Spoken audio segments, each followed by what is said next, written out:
Hello बंधु बान्धवीসকল স্বাগতম জনাইছোঁ মোৰ ইউটিউব চেনেল ব্লগছ উইথ প্ৰাঞ্জিতলৈ। আশা কৰোঁ আপোনালোক ভালে আছে আৰু আজি আপোনালোকৰ কাৰণে আন এটা ভিডিঅ' লৈ আহিছোঁ। আশা কৰোঁ এই ভিডিঅ'টো অকণমান ভাল লাগিব। আজি আপোনালোক দেখাব গৈ আছে এটা খেতি আৰু এই খেতিটোৰ পৰা আপুনি এক গুলিত তিনিটা চিকাৰ কৰিব পাৰে। প্ৰথমতে কি হয়, সেই খেতিৰ পৰা আপুনি কাপোৰ পাব পাৰে, খোৱাটো পাব পাৰে, লগতে পইচাটো পাব পাৰে। বহুত ধুনীয়া এটা খেতি আৰু বলক সেই ভিডিঅ'টো এতিয়া আৰম্ভ কৰোঁ। আৰু আজি আহিছোঁ মই এখন গাঁও আৰু এইখন গাঁৱৰ নাম হ'ল আপোনাৰ খালাফাং। সেই গাঁৱৰে এক ঘৰ মানুহ তাতে আহিছোঁ আৰু সেই মানুহ ঘৰ তাতে সেই ধুনীয়া খেতিটো কৰি আছে আৰু আপোনালোকক দেখাম এতিয়া।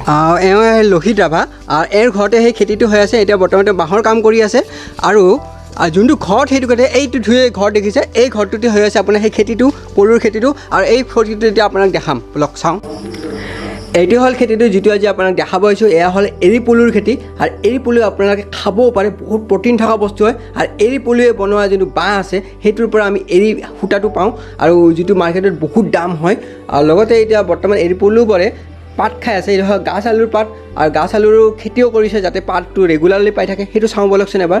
এতিয়া আপোনালোকক দেখাই আছোঁ যিটো পাত খাই এৰী পলুবিলাক ডাঙৰ হয়, মানে সেই পাতৰ যিটো খেতি হয় সেই খেতিটো দেখাই আছে। ইয়াক চাওক, এইবিলাক চব খেতিবিলাক কৰিছে দেখিছে, এইবিলাক চব গাছ আলুৰ গছ এইবিলাক। আৰু এই গাছ আলুৰ গছৰ যেতিয়া খেতি কৰে এওঁলোকে কোনো ধৰণৰ সাৰ ব্যৱহাৰ নকৰে, পূৰা নেচাৰেলি হৈছে এইবিলাক। আৰু সাৰ যদি ব্যৱহাৰ কৰিলে এইবিলাক পাত খালে মানে পলুবিলাক মৰি থাকিলে হয়, সেইকাৰণে কোনো ধৰণৰ সাৰ ইয়াতে ব্যৱহাৰ নকৰে। এতিয়া আমি জানি লওঁ এই এৰী পলুটো কেনেকৈ হয়, কিন্তু আপুনি জানি লোৱাটো দৰকাৰ হয়নে নহয়। প্ৰথমতে এই এৰী খেতিৰ কাৰণে প্ৰথমতে আমাক লাগে যিটো এৰী পখিলা, সেই পখিলাটো লাগিব। আৰু সেই পখিলাটো কণী পাৰে, আমাক দেখাই দিয়াচোন। এইটো হ'ল এৰী পলুৰ কণী। চ' এই কণীটোক তাৰপিছত কি কৰে, এনেকৈ এই কণীটোক এনেকৈ পাত খাবৰ কাৰণে এনেকৈ থৈ দিয়ে। এনেকৈ এইবিলাক দেখিছে পাত, এৰী পাত নে এইবিলাক, এই হ'ল এৰী পাত আপোনাৰ। এই এৰী পাতত এনেকৈ কণীবিলাক থৈ দিয়ে। থৈ দিয়াৰ পিছত কি হয়, এইবিলাক তাৰপৰা কণীৰ পৰা মানে পলুটো ওলাই কেনে এই পাত খাই খাই ডাঙৰ হয়। ডাঙৰ এই অলপ ডাঙৰ হৈছে, এই খাই খাই অলপ ডাঙৰ হৈছে ইয়াতে দেখিছে, এইবিলাক দেখিছে অলপ ডাঙৰ হৈছে। তাৰপিছত অলপ বেছি ডাঙৰ হৈ যাব, তাৰপিছত সেই পলুবিলাক আপোনাৰ ইয়াতে থৈ দিয়ে। দেখিছে ইয়াৰ খাই খাই খাই এতিয়া বৰ্তমান বহুত ডাঙৰ হৈ গৈছে এইবিলাক, দেখিছে পলু এইবিলাক পাত খাই খাই খাই ডাঙৰ হৈছে। আৰু যেতিয়া এইবিলাক পুৰা মেচিয়ৰ্ড হৈ যাব, মেচিয়ৰ্ড মানে কি খাই খাই একেবাৰে ডাঙৰ হৈ যায়, তাৰপিছত মানে তাৰপিছতে পাত নাখায় আৰু তাৰপিছত এইবিলাক লৈ যাই কেনে এনেকৈ বাঁহ বান্ধিবৰ কাৰণে থৈ দিয়ে। এইবিলাক লৈ আহিছে, এই মেচিয়ৰ্ড হৈ যোৱাৰ পিছত এনেকৈ ইয়াৰ পিছত এনেকৈ বাঁহ বান্ধিবৰ কাৰণে থৈ দিছে। এইবিলাক হ'ল আপোনাৰ কঁঠালৰ পাত, এনেকৈ মানে ঠানি এনেকৈ থৈ দিছে পলুবিলাক। আৰু এই ঠানিতে আপোনাৰ পলুবিলাকে বাঁহ বান্ধিব। আৰু বাঁহ বান্ধাৰ পিছত আপোনাৰ দেখিছে এইবিলাক হ'ল বাঁহ বান্ধিছে এনেই। ইয়াৰ ভিতৰত পলু আছে আপোনাৰ, দেখাই দিওঁ এটা। তাৰ পিছত আমাৰ পলুটো আছে আৰু এইবিলাক বাঁহ বান্ধিছে বৰ্তমান। আৰু কেইদিনৰ পিছত ইয়াৰ পৰা 18 দিনমান পিছত কি হ'ব, ইয়াৰ পৰা পখিলা হৈ ওলাব পলুটো। আৰু সেই পখিলাই কি কৰিব, এগেইন কণী পাৰিব। সেই আৰু এই বাঁহবিলাক আপোনালোকে সূতা হিচাপে ব্যৱহাৰ কৰে, এৰী সূতা। এই সূতা বিভিন্ন ধৰণৰ কাপোৰ তৈয়াৰ কৰিব পাৰে এই সূতাই দি আপোনাৰ। এতিয়া যে এই পলুবিলাক দেখিছে বাঁহ বান্ধিছে, কেইদিনৰ পিছত 18 দিনমান পিছত ইয়াৰ পৰা আপোনাৰ পখিলা ওলাব। এই পখিলাবিলাক যদি আপোনাৰ কণী পাৰিব লাগে তেতিয়া কি কৰে, এইবিলাকৰ পৰা পখিলাটো কি কৰে, কাপোৰ এখন ল'ব। এই কাপোৰতে মানে পখিলাবিলাক মানে মতা মাইকী পখিলা এনেকৈ বান্ধি কিনে থৈ দিব ইয়াতে। আৰু সেইফালে পখিলাবিলাকে ইয়াতে কণী পাৰে। আৰু কণীবিলাক মানে কেনে আঠা আঠা হয়, কাৰণ পৰি নাযায়, মানে ইয়াতে কাপোৰতে লাগি ধৰে। আৰু এই পখিলাবিলাকক কি হয়, আপোনাৰ যে কণী পাৰা হৈ যায় সেই পখিলাবিলাক এৰি দিয়ে আৰু মেক্সিমাম মৰিয়ে যায় আপোনাৰ। আৰু একবাৰে কণী পাৰে তেওঁলোকে। আৰু এটা পখিলাই প্ৰায় 1 গ্ৰামমান কণী পাৰে আপোনাৰ। আৰু এওঁলোকে কেনেকৈ মেচিয়ৰ হৈছে নাই তাৰে এটা চেক কৰাৰ ছিষ্টেমো আছে। কেনেকৈ চেক কৰে মেচিয়ৰ হৈছে নে নাই, মানে বাজালে মানে ঠক ঠককৈ যদি শব্দ ওলায় মানে মেচিয়ৰ্ড হৈছে। আৰু যদি এটা মেচিয়ৰ্ড নোহোৱা এটা আনকচোন, মেচিয়ৰ্ড নোহোৱাটো কেনেকুৱা হয়, বাজাই দিয়কচোন। নাবাজে ন, এয়া মেচিয়ৰ্ড নহ'লে আপোনাৰ শব্দটো নলয় এনেকৈ বাজাই দিলে। আৰু মেচিয়ৰ্ড হ'লে মানে ইয়াৰে পলুটোৰ পৰা শব্দ ওলায় এটা। এইবিলাক যে পলু দেখিছে, এইবিলাক পলু পূৰা মেচিয়ৰ্ড হৈ গৈছে। আৰু কিছু মেচিয়ৰ্ড নোহোৱাবিলাক এনেকৈ এইবিলাক মেচিয়ৰ্ড হোৱা নাই। আৰু মেচিয়ৰ্ড হোৱাবিলাক প্ৰায় ওপৰত থাকে এনেকৈ। সেইটো এটা মানে লক্ষণ। পাত খাই হোৱাৰ পিছত চব মানে মেচিয়ৰ্ড হোৱা পলুবিলাক ওপৰত আহি যায়, মানে সিহঁতে আৰু পাত নাখায়। আৰু সেইটো এটা মানে এটা সেই আৰু লক্ষণ হয়নে। আৰু শব্দ হয়, এই মেচিয়ৰ্ড হোৱাৰ পিছত পূৰা মানে শব্দ ওলায় ঠক ঠক ঠক। কিন্তু আপোনাৰ যিটো মেচিয়ৰ্ড নহ'লে এই পলুৰ পৰা, এইটো সৰু সৰু পলু এইবিলাক যে দেখিছে সৰু সৰু, এইটোৰ পৰা শব্দ নলয় আপোনাৰ। সেইটো এটা দুটা ছিষ্টেম আৰু চেক কৰাৰ মেচিয়ৰ্ড হৈছে নে নাই। এতিয়া এটা কথা হ'ল যে আমি যিবিলাক পলু খাওঁ সেইবিলাক পলু মানে কেনেকৈ, কোনটো পলু আমি খাব পাৰোঁ। একচুৱেলি কি হয় জানে, এইবিলাকে বাঁহ বান্ধিছে, এইবিলাক পলু এইবিলাক বাঁহ বান্ধিছে না, এই বাঁহ বান্ধাৰ পিছত এই পলুবিলাকক মানে ইয়াৰ পৰা ওলাই কেনে আমি এই পলুটো খাব পাৰোঁ বাঁহ বান্ধাৰ পিছত।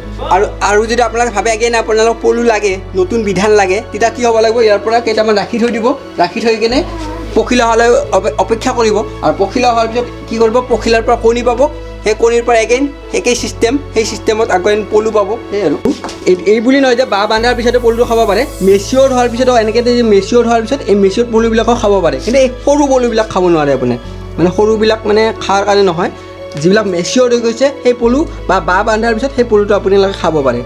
আৰু এই পলুবিলাক আপোনাৰ সদায় মাখিৰ পৰা সাৱধান ৰাখিব লাগে, কাৰণ মাখিবিলাকে যদি পলুবিলাকক কামুৰি দিয়ে ন, আপোনাৰ কামুৰি দিয়ে, তেতিয়া কি হ'ব, আপোনাৰ বাঁহটো বান্ধাওঁতে যে বাঁহটো বান্ধিব তাৰ ভিতৰতে পখিলাটো গেলি কিনে মৰি থাকিব, সেইকাৰণে ঘাঁহ হৈ যায় সিহঁতৰ, সেইকাৰণে অলপ মাখিৰ পৰা সাৱধান ৰাখিব লাগে।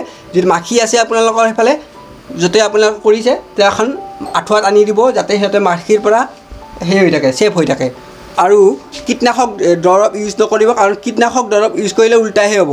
কীটনাশক দৰৱ যদি ইউজ কৰে কি হ'ব, পলুটোৱে মৰি থাকিব আপোনাৰ, সেইকাৰণে কীটনাশক দৰৱ আপোনালোকে ইউজ কৰিব নোৱাৰে। যদি মাখিৰ পৰা আপুনি যদি ছেভ কৰিব বিচাৰে আপোনাৰ পলুটো, তেতিয়াহ'লে এখন আঁঠুৱাত আনি দিব পাৰে, এই আঁঠুৱাত আনিলে আৰু কি ছেভ হৈ যাব। এতিয়া যিকেইগৰাকী মহিলাই ইয়াতে বিজনেছটো কৰি আছে, খেতিটো কৰি আছে, তেওঁলোকৰ পৰা জানি লওঁ এইটো কিমান লাভজনক এই বিজনেছটো বা এই খেতিটো। ক'বচোন আপোনাৰ নামটো প্ৰথমতে কি হয়? অনিমা ৰাভা। কিমান লাভজনক হয় মানে আপুনি যদি এই খেতিটো যে কৰি আছে, কিমান লাভজনক? হেৰি হয় আৰু এতিয়া এনেকৈ কষ্ট কৰিব পাৰিলে হয়। আৰু আপোনালোকে যে পলুটো কৰি আছে, মাৰ্কেটত কিমান পায়, দামটো কিমান পায়? এইটো আমি লাটাটো বিকিলে 60-70 টকা কৰি বিকোঁ। মানে এই পলুটো, এইটো পলুটো যেতিয়া খাব পাৰে, বহুতে খায় আজিকালি, আৰু স্বাস্থ্যৰ কাৰণে বহুত ভাল নে? বজাৰত উলিয়াব টান, ভালে পাই না? আৰু 72 কিলো 850 কৰি বিকোঁ। 72 কিলো 850, আৰু পলুটোৰ কিলো কিলো ওজন নাযায়, পোন ধুৰীয়া কৰি বিকোঁ। পোন মানে এইবিলাক মানে পোন হিচাপত বিকে আপোনাৰ এই পলুবিলাক। আৰু পোনত কিমান পায় আপোনালোকে দামটো? 60-70 কৰি 60-70, এক পোনত মানে 60-70 পায় আপোনালোকে এই পলুবিলাক বিকে, যেতিয়া এইবিলাক বহুতে খায় আজিকালি, আৰু বহুত টেষ্টি হয়, স্বাস্থ্যৰ কাৰণে বহুত ভাল। আৰু মাৰ্কেটত পোৱা এই চাওমিন, মেগীত চাই এইবিলাক বহুত ভাল, আৰু বিশেষকৈ ভাল প্ৰটিন পাব এইবিলাক খালে আপোনালোকে। অলপ নেটত মাৰিলে পায়ে যাব কিমান ভাল প্ৰটিন। চ' লাভ আছে, কৰিব, খালি কষ্ট কৰিব লাগিব। নতুনকৈ মেচিয়ৰ্ড পলুবিলাক লৈ আহিছে, এইবিলাক মেচিয়ৰ্ডবিলাক মানে এইবিলাক বাঁহ বান্ধাৰ কাৰণে এনেকৈ থৈ দিব সিহঁতক।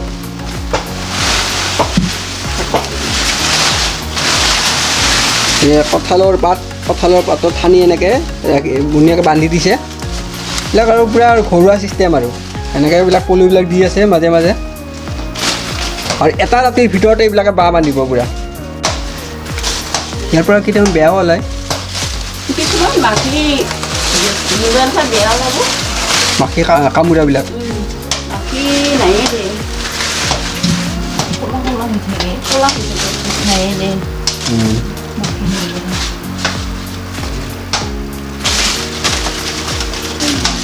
এতিয়া মাটিটো থৈ দিব নেকি আজি? নাই, দাঙি থ'ব লাগিব অলপ পাছত, সোমাই আহিলে। মানে পাতৰ ভিতৰত সোমাই যায় ইয়াতে। যেতিয়া পলুবিলাক পাতৰ ভিতৰত সোমাই যাব, এই ঠানিবিলাক মানে ওপৰত বান্ধি থৈ দিব, দেখিছে ৰছী বান্ধা আছে, এই মানে ঠানিবিলাক ওপৰত বান্ধি থৈ দিব যাতে ছেফ হৈ থাকে পলুবিলাক। সেইকাৰণে আজি ৰাতিৰ ভিতৰতে মানে বাঁহ বান্ধিব, সেই আৰু বাঁহ বান্ধাৰ পিছত পলুবিলাক লৈ আহিব, লৈ আহি এনেকৈ থৈ দিব। আৰু যিবিলাক পলু মানে খাব, ইয়াৰ পৰা ওলাই কিনে মাৰ্কেটত বিক্ৰী কৰি দিব, আৰু যিবিলাক মানে বিধানৰ কাৰণে ৰাখিব, সেইবিলাক মানে পখিলা হ'ব, ইয়াৰ পৰা পখিলা হোৱাৰ পিছত সেইবিলাক আৰু কণী পাৰিব। চ' আপোনালোকে গম পালে কি ধুনীয়া এটা ব্যৱসায় বা খেতি এটা, আৰু যাৰ পৰা আপোনালোকে কাপোৰো পাব, খোৱাটোও হ'ব, লগতে পইচাও পাব, কাৰণ আপোনাৰ পলুটো খাব পাৰে। আৰু পলুৰ পৰা যোনটো বাঁহটো আছে, সেই এৰী সূতা হয়, এই এৰী সূতাৰ পৰা আপোনালোকে কাপোৰ তৈয়াৰ কৰিব পাৰে, লগতে আপোনাৰ যে সেই বাঁহবিলাক মাৰ্কেটত বিকে। আশা কৰোঁ আজি ভিডিঅ'টো ভাল লাগিব, আৰু ভাল লাগিলে প্লিজ ভিডিঅ'টো লাইক কৰিব, আৰু ভিডিঅ' শ্বেয়াৰ কৰিব নাপাহৰিব, আৰু এতিয়ালৈ যদি চেনেলটো ছাবস্ক্ৰাইব কৰা নাই ছাবস্ক্ৰাইব কৰিব। তেতিয়াহ'লে see you soon in my next vlog. Bye bye.